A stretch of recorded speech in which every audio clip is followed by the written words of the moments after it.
Good morning friends, পাল দম্পতির আরও একটা নতুন ব্লগে সকলকে জানাই ওয়েলকাম।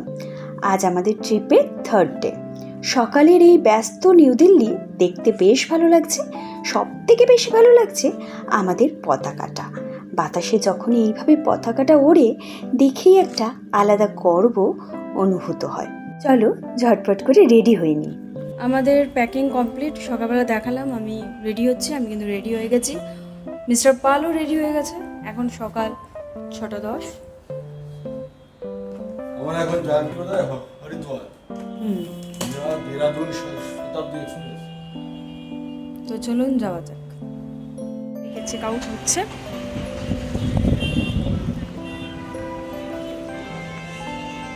অনেকে চেকিং করার জন্য বসে আছে। চেক আউট করে লাগেজ নিয়ে রওনা দিলাম ট্রেন ধরার উদ্দেশ্যে। 6:45-এর ট্রেন। যাওয়ার আগে ভাবলাম আরও একবার শেষ ঠিকানায় চোখটা বুলিয়ে যাই। খুব ভালো কাটলো নিউ দিল্লির এই একটা দিনের সফর। এবারে স্টেশনে চলে এসেছি। স্টেশনে কিন্তু আমাদের ট্রেনটা ঢুকেও গেছে। তো চলো ঝটপট করে ট্রেনে ওঠা যাক।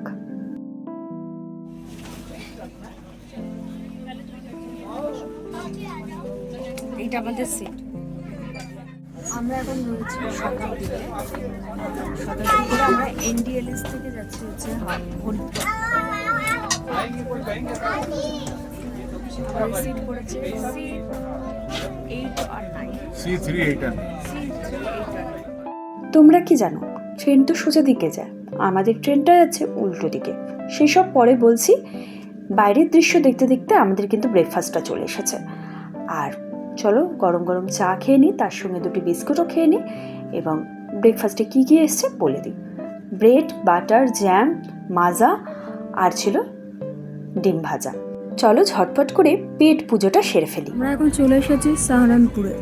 এখানেই শুনেছি ইঞ্জিনটা চেঞ্জ হয়ে চলে যাবো এখান থেকে হরিদ্বার। এই কারণেই বলছিলাম ট্রেনটা উল্টো দিকে চলছে। তো স্টেশনে দাঁড়িয়ে গেছে, এবারে ট্রেন ছাড়ার পালা। মিস্টার পাল তাড়াতাড়ি করে ট্রেনে উঠেও পড়েছে।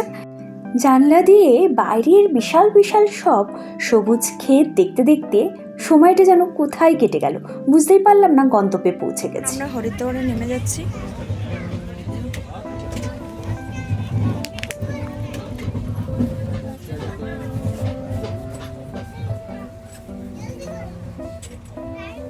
শেষমেশ আমরা পৌঁছালাম হরিদ্বারে। কিন্তু আমাদের আজকে থাকার জায়গাটা হরিদ্বারে না। কোথায় বলো তো দেখি বন্ধুরা, একটু গেস করে কমেন্টে লেখো তো।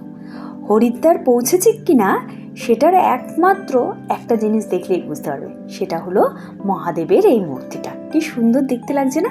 চলো বাইরে বেরিয়ে একটা টোটো নেওয়া যাক।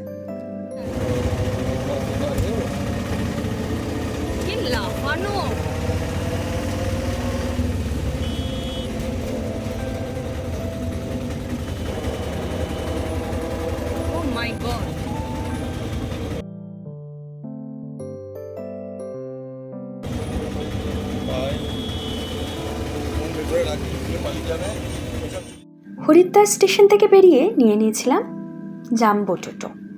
অনেক ধরনেরই যানবাহন ছিল, সবগুলোই ছিল শেয়ারে। তো ঠিকঠাক দামের মধ্যে জাম্বো টোটোটা পড়েছিল বলে 2টিতে জাম্বো টোটোয় করে বেরিয়ে পড়লাম আমাদের হোটেলের উদ্দেশ্যে।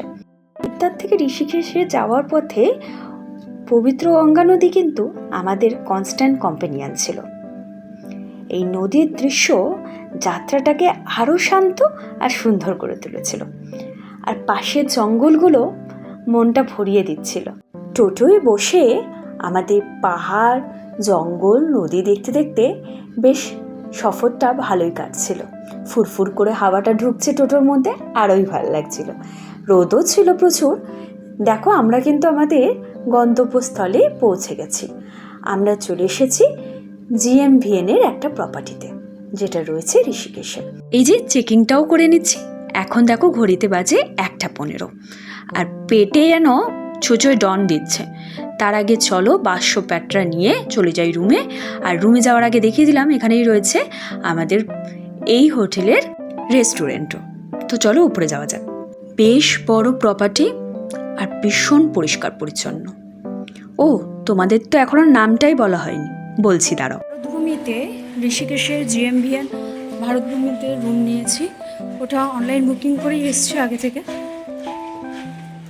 বেশ বড়, কিন্তু জায়গাটা দেখো, খুব সুন্দর একটা জায়গা। চলো রুমের সামনে গিয়ে একেবারে দেখাচ্ছি। ভীষণ সুন্দর আর বড় প্রপার্টি, বেশ ভালো লাগলো। সামনেই রয়েছে একটা খোলা বারান্দা, সেটাও বেশ ভালো লাগলো। এবারে চলো রুমের ভেতরে গিয়ে দেখানো যাক।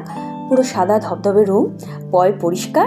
সামনেই রয়েছে একটা মিরর, আর দেখতে পাচ্ছ সোজাসুজি দুটো চেয়ার রয়েছে, একটা গোল টেবিল, একটা চৌকো টেবিল রয়েছে, আর রয়েছে দুজন শোয়ার খাট, দুটো সাইড টেবিল, একটাতে টেলিকম রয়েছে, এছাড়া রয়েছে উইন্ডো এসি। এদিকে দেখো বাথরুমটাও কিন্তু বেশ পরিষ্কার, আমার তো ভীষণ ভালো লেগেছে। তো তোমরা যদি মনে করো ঋষিকেশে আসবে, কোথায় থাকবে, অবশ্যই জিএমবিএন থেকে এই প্রপার্টিটা বুক করে নিতেই পারো। আরও একবার চলো প্রপার্টিটার নাম বলে দিই, ঋষিকেশের জিএমবিএন ভারতভূমি। অনেকক্ষণ ধরে খিদে পেয়েছে, তাই হাত পা মুখ ধুয়ে কোনো দিক না তাকিয়ে চলে এসেছি রেস্তোরাঁয়। এসে অর্ডারও দিয়ে দিয়েছি। আমরা অর্ডারে দিয়েছিলাম জিরা রাইস, ডাল ফ্রাই, শাহি পনির আর 2 বাটি টক দই। দারুণ ছিল সবকটা খাবার। ডাল ফ্রাইটা ছিল সব থেকে ফেভারিট, এত ভালো বানিয়েছিল কি বলবো। চলো ঝটপট করে খাওয়া দাওয়া করে এই জায়গাটা একটু তোমাদের সঙ্গে ঘুরে দেখাই। এত বড় প্রপার্টির পুরো প্রপার্টিটাই দেখো গাছে পরিপূর্ণ, যেখানেই তাকাবে সেখানেই সবুজ। ডেসক্রিপশনটা দিয়ে দিই। বড় গেট, যেখান থেকে আমরা ঢুকলাম, সেই ফ্রন্ট গেটের রাইট সাইডে রয়েছে সুন্দর একটা বাগান। ছোট বড় কত রকমের গাছ রয়েছে। মাঝখানে মাঠও রয়েছে, বাচ্চারা আসলে এখানে বেশ ভালো বল টল খেলতেও পারবে, র্যাকেটও খেলতে পারবে। এই হোটেলের পেছনের দিকটাও বেশ অনেকটা জায়গা রয়েছে, কিন্তু কি রয়েছে সেটা আমরা দেখতে আর যাইনি। আর এই হোটেলে কিন্তু পোষ্য নিয়ে আসা যায় না, ফ্যামিলি নিয়ে আসতে পারো। ভীষণ সুন্দর হোটেল। আর একটা কথা হচ্ছে, এই হোটেলে আর একটা জিনিস ভালো আছে, সেটা হচ্ছে ইলেকট্রিক ভেহিকেলের চার্জিং পাম্প রয়েছে। তো পুরো ডেসক্রিপশনটা দিয়ে দিলাম হোটেলের। এবারে চলো দুটিতে মিলে ঋষিকেশ শহরটা এক্সপ্লোর করে আসি। কিন্তু ঋষিকেশে আমরা কোথায় কোথায় গেলাম, কি কি দেখলাম, সেগুলো জানতে হলে অপেক্ষা করতে হবে নেক্সট ব্লগের জন্য। ভিডিওটা কেমন লাগলো জানাতে ভুলো না, লাইক শেয়ার সাবস্ক্রাইব করতেও ভুলো না। বাই বন্ধুরা।